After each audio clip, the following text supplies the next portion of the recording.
नमस्कार दोस्तों, welcome back. आप देख रहे हैं कॉफ़ी विद सुमी जैन और आज दोबारा से बहुत देर के बाद स्वप्निल जी ने टाइम निकाला है हमारे लिए। देशभगत हैं, चाइना जैसे मुल्क में काम करके आए हुए हैं और रग-रग में सनातन और भारत छुपा हुआ है। स्वप्निल जी, बहुत-बहुत स्वागत है आपका आज के शो में। थैंक यू सुमित जी, धन्यवाद। जय श्री राम सभी दर्शकों जय को। श्री राम। देखिए स्वप्निल जी, हमने यहाँ पर एक मुहिम चलाई थी and you were one of the first ones जो हमारे चैनल के ऊपर आए थे। ए ordinary citizen of this country, you and me. हमारा एक ही मकसद है, हमारा कोई पॉलिटिकल मोटिव नहीं है। सिर्फ ये है कि भारत बचना चाहिए, भारत राइज करना चाहिए और उसके लिए क्या हम कर सकते हैं, उसके बारे में हमने एक मुहिम शुरू करी थी। बहुत तेज़ी से चलाया भी, लेकिन हमने एक चीज़ देखी कि जो हिंदू है, वही हमारे अकाउंट को बंद कराने की भी कोशिश कर रहा है, हमारी रिपोर्टिंग भी करता है, देखिए हमें जगाने की कोशिश कर रहे हैं। How do you see this? कि जब आप देखते हैं कि भई हम सनातनियों को जगाने की, जोड़ने की कोशिश करते हैं, वही हमें हमारी दुकान भी बंद कर रहे हैं, बल्कि हमारा अकाउंट दुकान तो नहीं है, हमारा अकाउंट बंद कराने की कोशिश करते हैं, हमें रिपोर्टिंग करते हैं हमारे अगेंस्ट और इनकी कोशिश होती है कि हम अंदर हो जाएँ। How do you see this? आप अगर इतिहास देखें हमारा, तो हमारी सबसे बड़ी प्रॉब्लम क्या है, हम हमेशा टेम्पररी बेनिफिट्स देखते हैं, लॉन्ग टर्म विजन की बात ही नहीं है। मेरा बस चल रहा है ना, ठीक है। अगर यही बात मैं अगर हमारे इतिहास की करूँ, मतलब अखंड भारत और अभी का भारत, जो अखंड भारत था मीन्स अफ़गानिस्तान से लेके वो म्यांमार तक फैला हुआ था। नेपाल, भूटान, श्रीलंका सब भारत का ही हिस्सा था। उस वक़्त हमारी सनातनी संस्कृति थी, लेकिन धीरे-धीरे अगर आप देखेंगे, अफ़गानिस्तान में इस्लाम फैल गया, पाकिस्तान में इस्लाम फैल गया, श्रीलंका एक अलग राह पे चला गया, म्यांमार वही सिचुएशन है, बांग्लादेश इस्लामिक बन गया।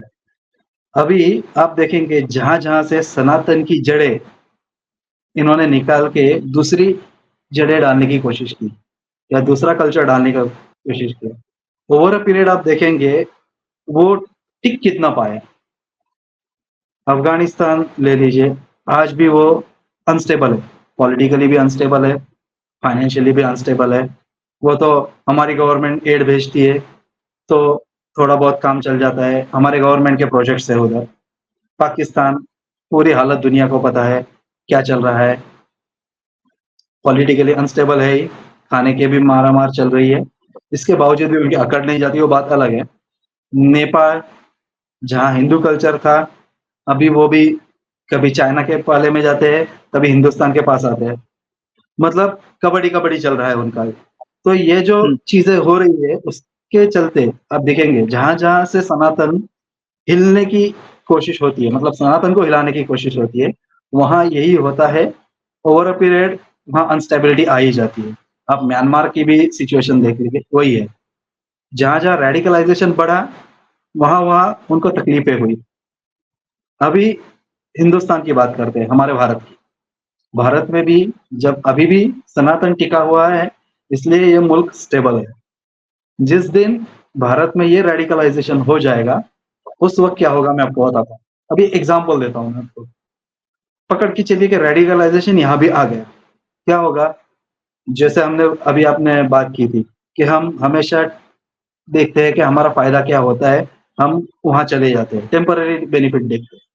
उसमें हम किसी दूसरे को खुश करने की कोशिश करते हैं। अगर यही सभी सनातनियों ने किया, हिंदुओं ने किया, क्या होगा? यहाँ भी वही चीज़ होगी। फिर जैसे फॉर एग्ज़ाम्पल देता हूँ मैं, मुझे किसी सुन्नी मुसलमान ने कन्वर्ट किया, किसी दूसरे को शिया ने कन्वर्ट किया, फिर ऐसे 2 ग्रुप बन जाएँगे। ओवर अ पीरियड अगर इस व यहाँ पे भी इस्लामीकरण हुआ, फिर वो 2 ग्रुप आपस में लड़ेंगे। मतलब शायद नेक्स्ट जनरेशन उसकी नहीं, वो आपस में लड़ेंगे। उसके बाद क्या होगा? वो आपस में लड़ते-लड़ते मरेंगे, फिर दूसरा जो बाहर से आएगा बचे-कुचे लोगों को बोलेगा, "अरे तुम तो ओरिजिनल हो नहीं, तुम कन्वर्टेड हो।"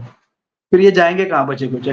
नेक्स्ट जनरेशन वाले। एक तो आपने आइडेंटिटी खो दी, ऊपर से आपने एक-दूसरे के गले काट लिए, क्योंकि कन्वर्ट होके भी वो वही करते हैं। अब अफ़गानिस्तान देख लो, पाकिस्तान, शिया-सुन्नी चल ही रहा है उनका भी। हुँ। क्या कर रहे हैं वो? पहले सब इस्लामिक नेशन करके उन्होंने पाकिस्तान बना लिया, अभी इस्लामी झगड़े कर रहे हैं। तो यही हालत इधर भी होगी। अभी ये इन सनातनियों को समझता नहीं। अगर हम अपने रूट से जुड़े रहे, अपनी संस्कृति टिकाए रहे, तो हमारी आइडेंटिटी रहेगी। और हमारी आइडेंटिटी आज तक दुनिया में यही है that we are progressive peoples. अभी कैसे एग्जांपल बताता हूँ मैं आपको। अभी जो ये गल्फ कंट्रीज है, वहां पे मंदिर क्यों बन रहे हैं? क्या उनको उनका इस्लाम पसंद नहीं है? लेकिन मंदिर क्यों बन रहे हैं?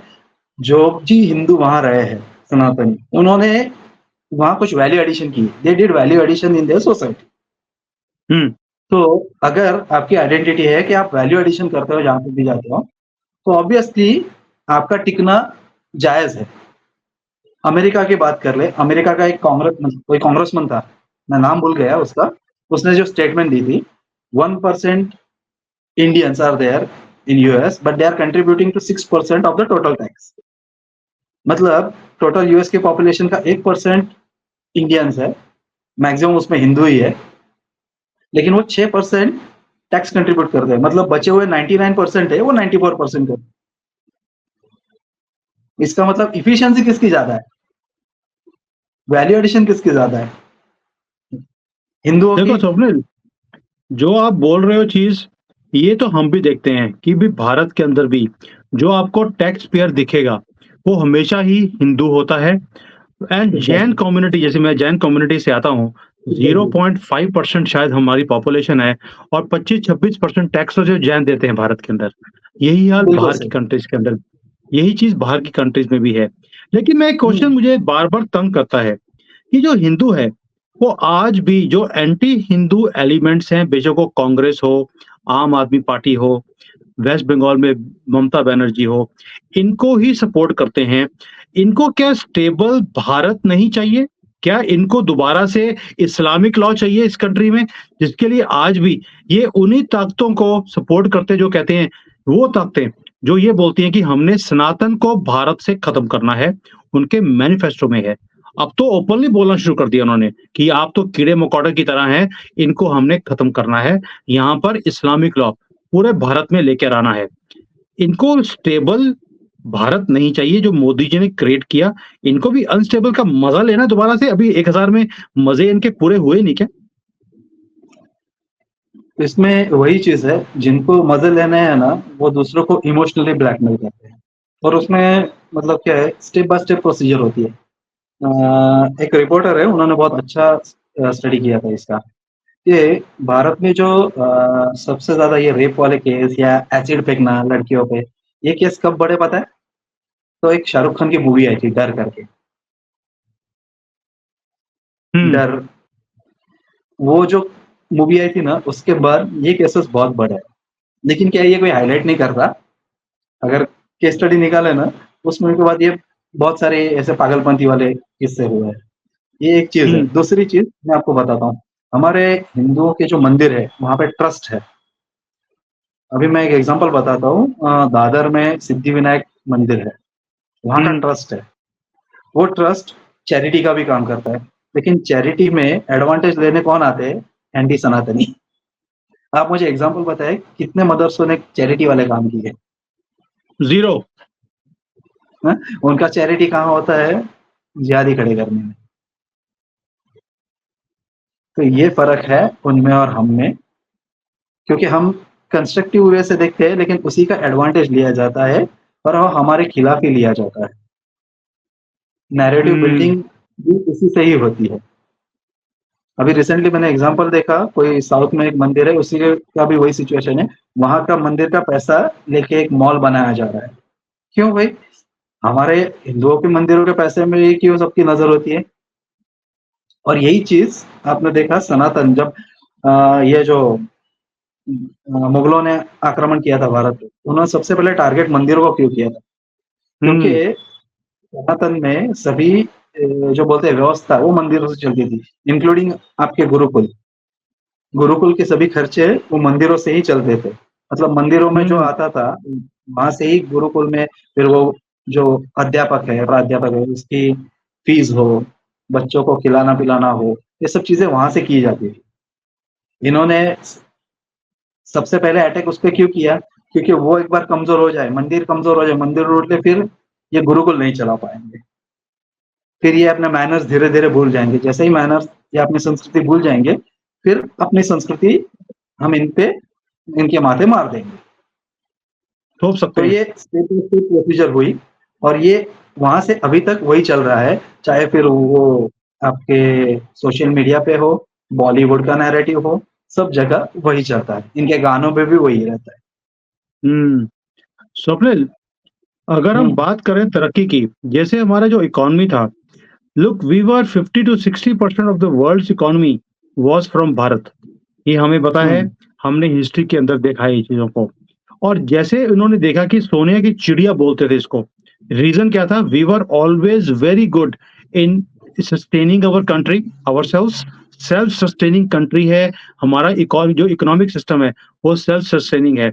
चाइना का सेल्फ सस्टेनिंग नहीं है बिकॉज़ ये एक्सपोर्ट्स के ऊपर निर्भर करते हैं, इसलिए हल्की-सी हवा चेंज हुई दुनिया में, तो चाइना हिल पड़ा, अमेरिका हिला पड़ा है, यूरोप हिला पड़ा है, लेकिन भारत तरक्की कर रहा है, क्यों? क्योंकि हम दोबारा से सनातन की तरफ जा रहे हैं। उसी अखंड भारत की बात करते हैं। अखंड भारत का मतलब ये नहीं है कि सारी कंट्रीज़ को हमने अपने साथ जोड़ना है। अखंड भारत का जो कॉन्सेप्ट है वो यही है कि जो कंट्रीज़ पहले भारत के साथ जुड़ी हुई थी, भारत का पार्ट थी, इनको सभी को दोबारा से मिलकर एक अपना इकोसिस्टम बनाना चाहिए यहीं पर, अपने ही यहाँ पर जस्ट लाइक एशिया में। European Union. हाँ, just just like European Union कि भई मिलकर आप भी तरक्की करिए, हम भी तरक्की करें। तो ये अखंड राइट, भारत इकोनॉमिक है। लेकिन बात ये नहीं है कि भई हम अखंड भारत पूरा कर सकते, नहीं कर सकते। हिंदू अभी भी जागता नहीं है, अभी भी वो अपने किले के रास्ते जो जिसको बोलते हैं गुप्त दरवाज़ा होता है, उसको अभी भी खोल कर बैठे हुए हैं। और बोलते भी नहीं हैं। हमने कितनी वीडियोज़ बनाई हैं हिंदुओं के फ़ेवर के लिए कि हिंदू जागे।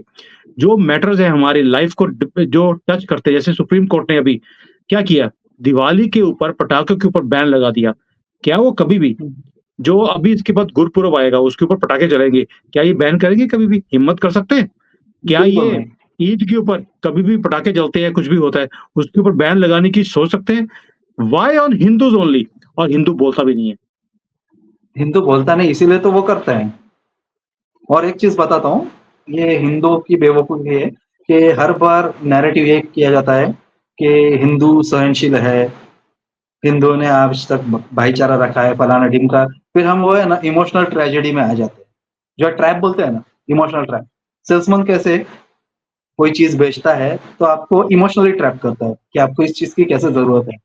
वैसे ही आपको सहनशील नाम का टैग लगा के आपको उस ट्रैप में लिया जाता है और आप फँस जाते हो। मतलब ये सभी हिंदुओं की वही सिचुएशन है। उसके चलते ये सब चीज़ें और ये नैरेटिव चलाया जाता है। हमेशा आप हुँ, किसी भी चैनल पे देख लो, हमेशा यही है, हिंदू सहनशील है। अरे क्यों? क्या ठेका लेके रखा है क्या हिंदुओं ने सहनशील बनने का? हुँ। वो इमोशनली सब ब्लैकमेल किया जाता है और ये ब्लैकमेल हो जाते हैं। ये सबसे बड़ी मतलब बोलते हैं बैड लक है हमारा, दुर्भाग्य। स्वप्निल, एक मेरे हुँ, चैनल के ऊपर आते हैं पंचोली जी, रविंदर पंचोली जी। हाँ, वो बोलते हैं कि हिंदू जो है वो कायर है। वो अपनी कायरता को सहनशीलता के चोगे में वो छुपाकर जाता है कि हम तो सहनशील हैं, एक्चुअल में डरपोक हैं। आपने देखा होगा कि भारत में इतना कुछ हो गया, ये बाहर निकलते ही नहीं हैं, जब तक इनके घर के अंदर आग ना आए, तब तक नहीं ये बिल्कुल, हिलता नहीं है, बिल्कुल सही बात। बोलता भी नहीं है। एक दूसरे के घर हुँ, में आग लग रही है, इन्हें परवाह ही नहीं होती और इसलिए हिंदुओं के बारे में कोई सोचता नहीं है। बिल्कुल सही कहा आपने। वही सिचुएशन है। इवन हमारे नेता लोग भी हमें मतलब ऐसे ही पकड़ के चलते हैं कि ये लोग कुछ ज़्यादा करेंगे नहीं। अभी आपको एक एग्ज़ाम्पल बताता हूँ, जब हिंदुओं की बात हुँ, आती है, हमारे मैं एक दूसरा चैनल भी देख रहा था, मराठी चैनल है। वहाँ उन्होंने क्या किया है, वो चैनल जो चलाते हैं, उन्होंने एक गाँव है छोटा-सा नासिक में, उसको उन्होंने गोद लिया हुआ है। वहाँ मतलब वो और उनके जो सब्सक्राइबर है, वो जाके वहाँ कुछ फैसिलिटी उन्होंने दी है, जैसे वहाँ लाइट नहीं थी, तो वो सोलर लैंप वगैरह लगाना, वो उन्होंने कंट्रीब्यूशन करके लगाए। 75 इयर्स हो गए मतलब अभी 76 इयर्स जो भी हो गए हमारे इंडिपेंडेंस को, जितने भी 77 आज तक उस गाँव में ब्रिज बना हुआ नहीं है। जब बारिश होती है रेनी सीज़न में जब नदी भर जाती है ना, लिटरली वहाँ के स्कूल के बच्चे एल्यूमीनियम के पैन में बैठकर नदी क्रॉस करते हैं, उनको बड़े लोग नदी में से क्रॉस करवाते हैं। वो ऐसे ही क्रॉस करके स्कूल में जाते हैं। उन्होंने ये मुद्दा जब उठाया तब उनको एक मतलब गवर्नमेंट ऑफिसर या पॉलिटिशियन का फ़ोन गया कि तुमने ये मुद्दा क्यों उठाया? उसने ये चीज़ इसलिए की, वो गाँव इसलिए गोद लिया क्योंकि उसके आजू-बाजू के गाँव है ना, वहाँ पे सब क्रॉस वाले आ चुके थे और वो बोल रहे थे आपको वैसे कुछ मिलता नहीं है, हम लोग आपको शिक्षा देंगे, आपको ये देंगे, मतलब फूड रिलेटेड सब चीज़ें, ग्रेन सप्लाई करेंगे सब कुछ। बस उसी के झांसे में वो लोग हिंदुइज़्म छोड़ के क्रॉस एक्सेप्ट कर लेते। अभी उसके आजू-बाजू के गाँव में सब जगह लोगों ने हिंदुइज़्म छोड़ के क्रिश्चियनिज़्म अपना लिया है। बस वो एक गाँव बचा है, उसको बचाने के लिए उस आदमी ने जद्दोजहद की है। क्योंकि वो क्या है, वो मतलब जब कॉलेज में था या मतलब स्कूल डेज़ कंप्लीट करके कॉलेज शुरू किया, तब से उसने बाला साहेब ठाकरे की शिवसेना जॉइन की थी।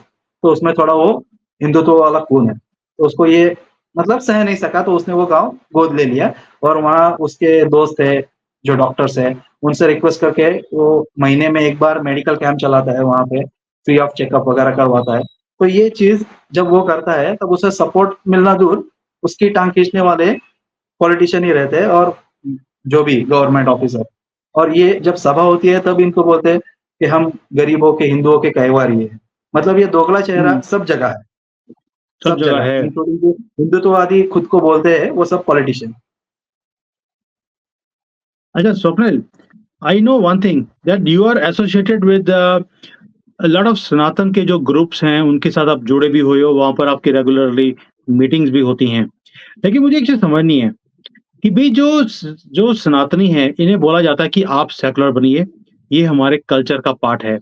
लेकिन आप कभी भी आपने कभी भी मुसलमान को ये नहीं बोला कि भई आप भी सेकुलर बनिए, क्योंकि आपको मालूम है ये सेकुलर बनेंगे नहीं। भई अगर नहीं, उन्होंने सेकुलर बनना नहीं है, उन्होंने आपके गले काटने हैं, तो आपने ये सेकुलर का टैग अपने माथे के ऊपर लगा के क्यों चलते हो आप? क्या आपको इससे कुछ मिलने वाला है? क्या इससे भारत अखंड भारत बन जाएगा सेकुलर के हिसाब से?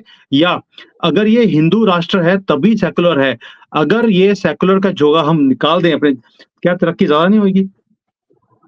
तरक्की तो बहुत ऑब्वियसली ज़्यादा होगी, अगर हम अपना हुँ, सेक्युलरपन छोड़ दें। और दूसरी बात, जब लोग बोलते हैं सेक्युलर है, इवन अटल बिहारी वाजपेयी जी का एक कोट है, भारत इसलिए सेक्युलर नहीं है कि यहाँ पे सभी ये है, धर्म है।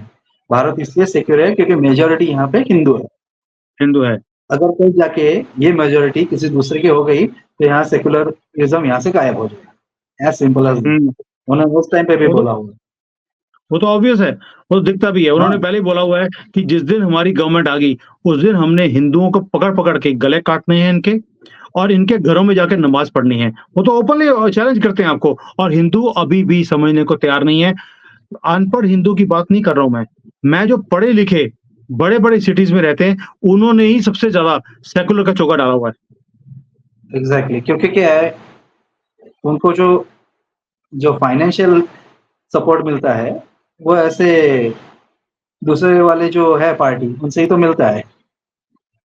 हुँ, उनसे ही तो मिलता है, उसके चलते ही। क्योंकि उन नैरेटिव के लिए उनको बहुत अच्छी फंडिंग होती है। अब आप कोई भी ले लीजिए, अगर इवन आप ये जो बड़े-बड़े इंडस्ट्रियलिस्ट हैं, जहाँ-जहाँ ऐसा लग रहा है कि गवर्नमेंट इनको सपोर्ट कर रही है, क्योंकि गवर्नमेंट को भी कुछ तो चाहिए ना। जैसे हुँ, अगर हमको जियोपॉलिटिकल लोकेशन अच्छे-अच्छे चाहिए, तो उसमें से कोई की की प्लेयर ही चाहिए जो उसमें काम कर रहा है। हुँ, तो फिर उसको टारगेट करना, उसका स्टॉक्स को टारगेट करना, ये भी चीज़ें होगी। हुँ, और हुँ, उसमें हुँ, एक नहीं, 2 नुकसान हैं हिंदुओं के। क्यों? मेजॉरिटी टैक्स पेयर भारत में भी हिंदू है, हिंदू मतलब है। जो भी 7 करोड़ रहेंगे, जो भी रहेंगे। उसमें से भी मैक्सिमम लोग जो पढ़े-लिखे हैं, वो इन्वेस्टमेंट करते हैं इन टर्म्स ऑफ एसआईपी। कहाँ जाता है वो? स्टॉक मार्केट में।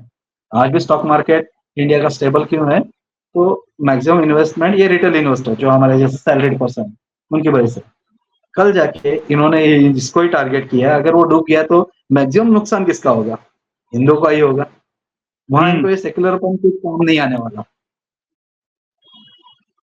वहाँ ये स्वप्निल, सेक्युलरपन कुछ काम, हाँ, बोलिए sir. You you are doing so much now for Sanatan कि सनातन बचा रहे, सनातन जो है अपनी जड़ें मजबूत करता रहे। What is the message you would like to give to Hindus today from this platform? तभी हमने आपको बुलाया आज कि आप इतना काम कर रहे हो सनातन के लिए, इतने ग्रुप्स को जॉइन किया है, लोगों को जगाने का काम करते हो।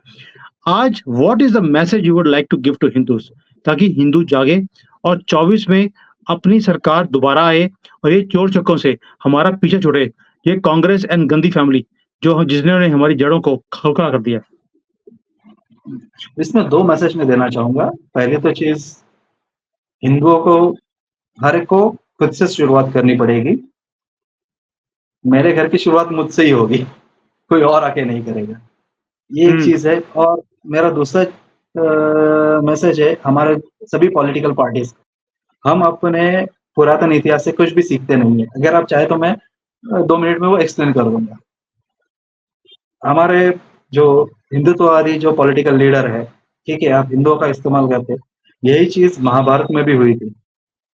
अगर महाभारत में देखोगे, शासक वर्ग था, वो बोलते थे, हम बोलते वही सही है।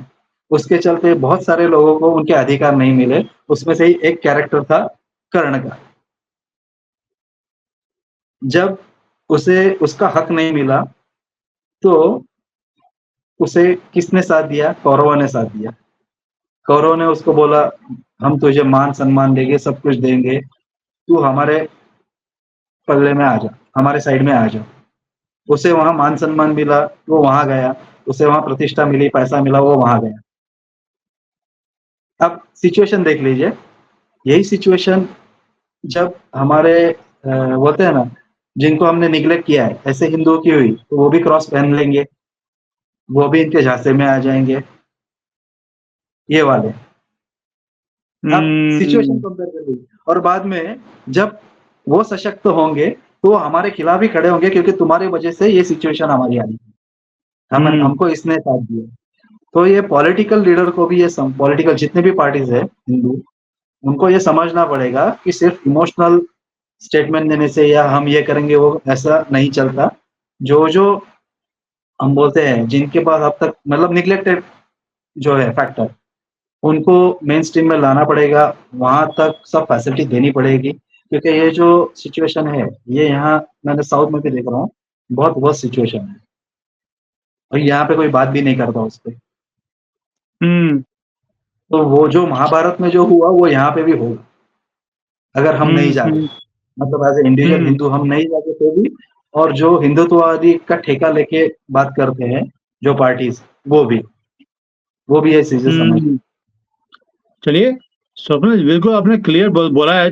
मुझे करण वाला आपका एग्ज़ाम्पल बहुत ही अच्छा लगा कि भई उसे मान-सम्मान नहीं मिला था, जिसने जो कौरवों उसका ने हक नहीं उसे मिला था। हक नहीं दिया था, उसे वो हक का प्रॉमिस किया गया फ्रॉम कौरव, तो वो दुश्मन के साथ भी जाकर जिसको हम नेगेटिव फोर्सेस बोलते हैं, उनके साथ खड़ा हो गया, सिर्फ़ इसलिए कि उसे वो मिले। वही काम भारत में भी हो रहा है। शायद जो हिंदू का ये झंडा लेकर फिर रहे हैं, बेशक वो बीजेपी है, शिवसेना है या कोई और है, इन्हें भी समझना पड़ेगा कि भई सबका साथ, सबका विकास का मतलब ये नहीं है कि आप नेगेटिव फोर्सेस के साथ भी सबका विकास की बात करते हैं, उनको विकास से और साथ से मतलब ही नहीं है। ये आपको अपने ही लोगों को पहले पकड़ना पड़ेगा, उन्हें खुश रखेंगे, आपका 80% खुश है, 20% को निपटा जाएगा। लेकिन ये शायद मोदी जी अभी भी रामचंद्र बन के करने काम मैं बड़ी बार बोलता हूँ इस चीज़ को, रामचंद्र बनकर आप ये देश को आगे नहीं चला सकते, आपको कृष्ण बनना पड़ेगा, नहीं तो वही हाल होगा जो इज़राइल के साथ हमास ने किया है। स्वप्निल, आज एक क्वेश्चन एक छोड़ते और हैं चीज़ लोगों के मैं लिए। बोलना चाहूँगा। एक और बोलिए। चीज़ मैं बोलना चाहूँगा। भगवान श्री कृष्ण ने जब शकुनी के साथ उनकी वार्तालाप हुई थी, तब उन्होंने एक चीज़ बोली थी, मतलब मुझे वो मैंने जो पढ़ा था कि आप जैसे कर्म करोगे वैसा ही मिलेगा। अगर आपने छल किया था, अगर धर्म को अधर्म को पराजित करना है, तो धर्म भी छल करेगा। अगर आपने कपट किया है, तो धर्म को अधर्म को पराजित करने के लिए भी कपट करना पड़ेगा। यस, तो यस। यहाँ पे मतलब ये चीज़ हमारे जो राज्यकर्ता है उनको समझनी पड़ेगी। यही चीज़ रामायण में भी हुई थी। भगवान श्री राम ने वाली का वध किया था, वो भी पेड़ के पीछे से किया था, बाण चलाया था। हुँ, हुँ, क्यों? क्योंकि वाली ने भी छल किया था सुग्रीव के साथ। तो जब धर्म को अधर्म को पराजित करना पड़ता है और अगर अधर्म ने धर्म से छल किया हो, तो जवाब में भी छल ही मिलता है। ये हमारे हम्म। सभी राज्यकर्ताओं को, जो सो कॉल्ड हम खुद को हिंदुत्ववादी बोलते हैं, इनको समझना पड़ेगा। स्वप्निल, मुझे आज तुम्हारे से बात करके ऐसा लग रहा है कि किसी गुरु से बात कर रहे हैं। बहुत ही बढ़िया बात करी है कि जब भी अधर्मी अधर्म का रास्ता पकड़ेंगे तो धर्म वाले को भी अधर्म का रास्ता पकड़ना पड़ेगा उसे जवाब देने के लिए, क्योंकि कर्मा है, वो जो करेंगे उनको उसी का फल मिलेगा। बिल्कुल सही कहा आपने। ये वीडियो आप भी टैग करना, मैं भी मोदी जी को टैग करने वाला हूँ, ताकि उनको रामचंद्र से निकाल कर इस जो इन्होंने डाला हुआ है रामचंद्र का चोगा, उसको निकाल कर कृष्ण जी का डालना पड़ेगा, उसके बिना काम नहीं चलेगा। और हिंदुओं के नहीं लिए चलेगा। एक ओपन क्वेश्चन आज छोड़ते हैं कि हिंदुओं, आप सोच लो, आपने क्या करना है?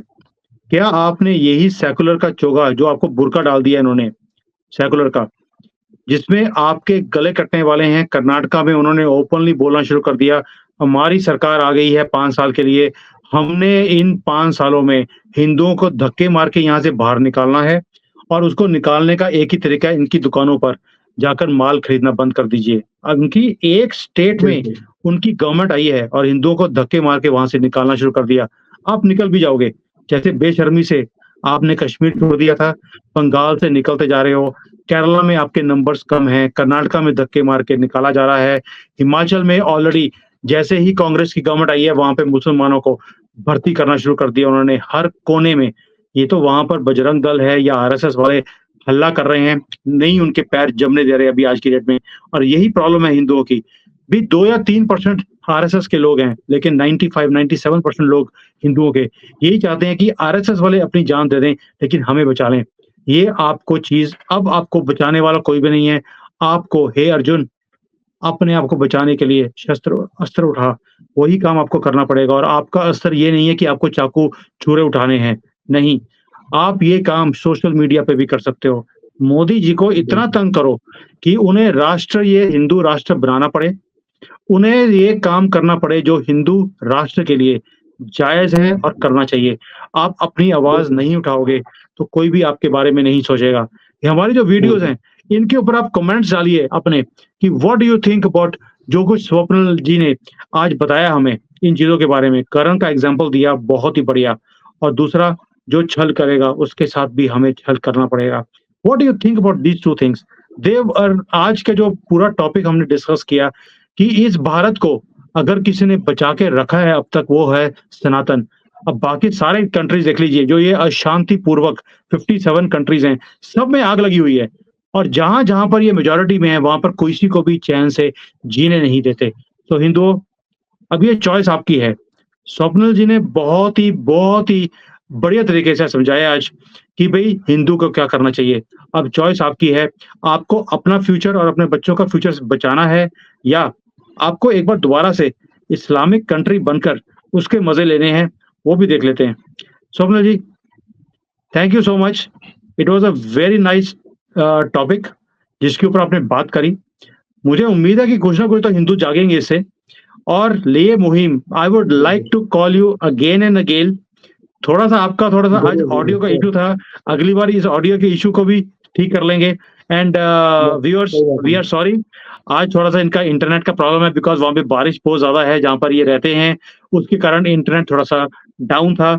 अगली बार इसको ठीक कर लेंगे। बट पॉइंट इज़ ज़रूर। नॉट कि हमारा वीडियो क्लियर है या ऑडियो क्लियर है या नहीं है। पॉइंट इज़ जो इन्होंने आज आँखें खोलने के लिए आपको जो-जो बताया चीज़ें, you have to think about it and before you lose the country and your religion also. Swapnil ji, thank you so much and we'll see जय you Shri again. Ram. Jai Shri Ram, Jai Hind. जय Hind. Hi there. If you liked the video, please don't forget to smash the like button, subscribe to our channel, and activate the bell icon so that you receive all notifications whenever we upload a new video. Thanks for watching.